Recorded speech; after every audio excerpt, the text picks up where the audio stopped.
जय माताजी मित्रों, स्वागत है तमारू मारी चेनल ममतानी रसोई में।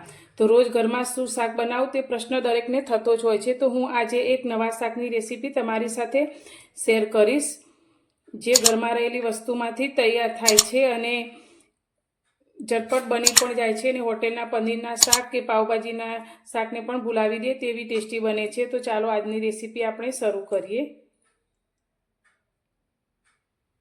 आ माटे मैं अत्यारे गैस पर एक कढ़ाईनी अंदर 3 चमची जेटलुं तेल गरम करवा माटे राखी लीधुं छे। तो तेल आपणुं सारी रीते गरम थई जाय एटले आपणे तेनी अंदर 1 चमची जीरुं एड करीशुं। जीरुं आपणुं थोडुं फूटवा लागे एटले अंदर आपणे थोड़ी हींग एड करीशुं। हवे अत्यारे मैं 2 डુંગળીને आ रीते एकदम झीणी चॉपरमां करी लीधी छे ते आपणे अंदर लई लईशुं। તમે ઝીણી ઝીણી સમારીને પણ ડુંગળી એડ કરી શકો છો। હવે ડુંગળીને આપણે થોડી સંતળાવા દઈશું।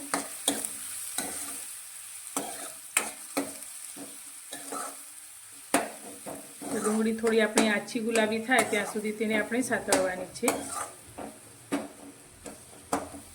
ડુંગળી પણ આપણી એકદમ સરસ રીતે સંતળાઈ ગઈ છે। तो हवे अत्यारे मैं आदू मरचा अने लसण ने आ रीते झीणा वाटी लीधा छे। 2 चमची जेटला ते अंदर लई लईशुं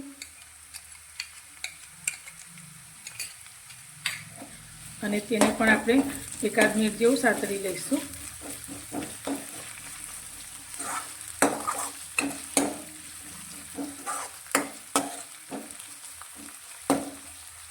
तो आपणे डુંગળી मरचा लसण बधुं सारी रीते संतळाई गयुं छे। तो हवे अत्यारे मैं 2 टामेटाने आ रीते चॉपर में झीणा करी लीधा छे ते अंदर लई लईशुं। तमे एकदम झीणा झीणा समारीने पण लई शको छो, पण तेनी प्यूरी आपणे नथी करवानी। तेने पण आपणे बधा साथे मिक्स करी लईशुं। अत्यारे आपणे आ ग्रेवीना भागनुं स्वाद प्रमाणे मीठुं एड करीशुं। तो अत्यारे 1 नानी चमची जेटલું आपणे मीठुं लीधुं छे।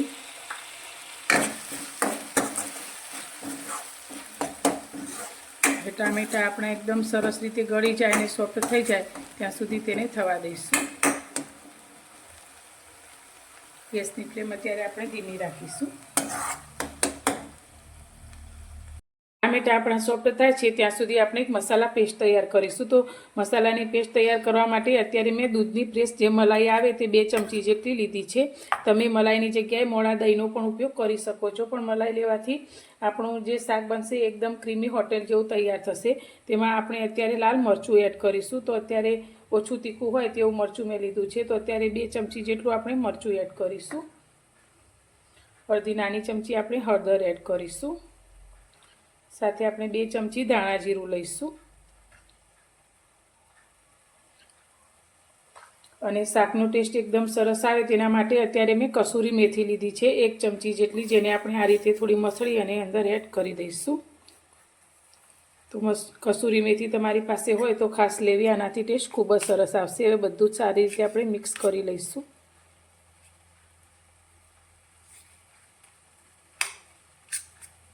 તો આ મસાલા પેસ્ટને તમે શાકનો વઘાર કર્યા પહેલાં પણ તૈયાર કરીને રાખી શકો છો।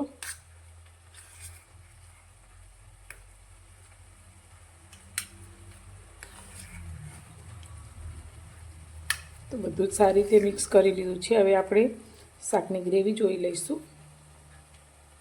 અત્યારે આપણા ટામેટા ડુંગળી બધું સાથે સંતળાઈ ગયું છે અને આ રીતે સાઈડમાં તેલ પણ છૂટું પડી ગયું છે। તો અત્યારે આપણે થોડીક અંદર લીલી કોથમીર એડ કરીશું અને તેને પણ મિક્સ કરી લઈશું।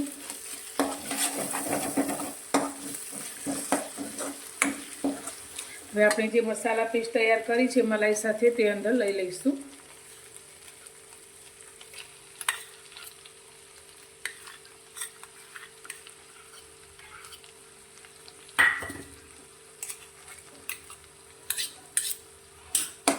અને તેને સારી રીતે મિક્સ કરીશું।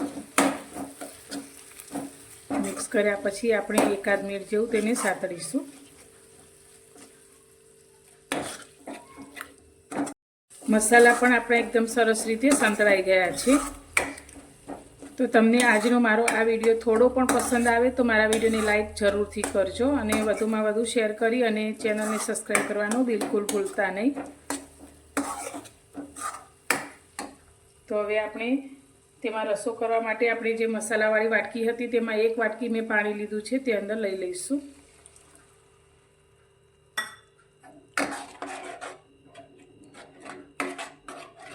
હવે આ પાણીને આપણે સારી રીતે ઉકળવા દઈશું. પાણી આપણું એકદમ સરસ રીતે ઉકળવા લાગ્યું છે. તો હવે આની અંદર એક વસ્તુ ઉમેરવાની છે જેથી શાકનો ટેસ્ટ એકદમ સરસ આવશે અને શાક આપણું લચકા પડતું તૈયાર થશે. તો તેના માટે અત્યારે મેં ભાવનગરી ગાંઠિયા લીધા છે 1/2 વાટકી જેટલા, જેને આપણે આ રીતે હાથથી એકદમ ઝીણા કરી લઈશું. તમે ગાંઠિયાની જગ્યાએ જે પાપડી મળે છે તે પણ લઈ શકો છો અથવા સેવ પણ લઈ શકો છો, પણ ગાંઠિયા અથવા પાપડીનો ટેસ્ટ આ શાકમાં ખૂબ જ સરસ લાગે છે. તો પહેલાં આપણે તેને સારી રીતે મિક્સ કરી લઈશું, આ રીતે એકદમ ઝીણું કરીને.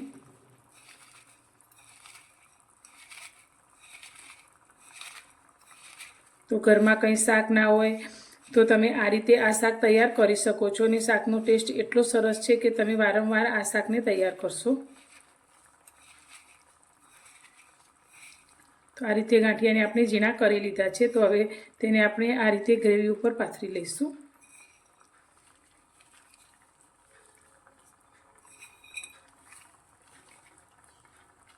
હવે 1 મિનિટ જેવું આપણે તેને બિલકુલ હલાયા વગર આ રીતે જ થવા દઈશું.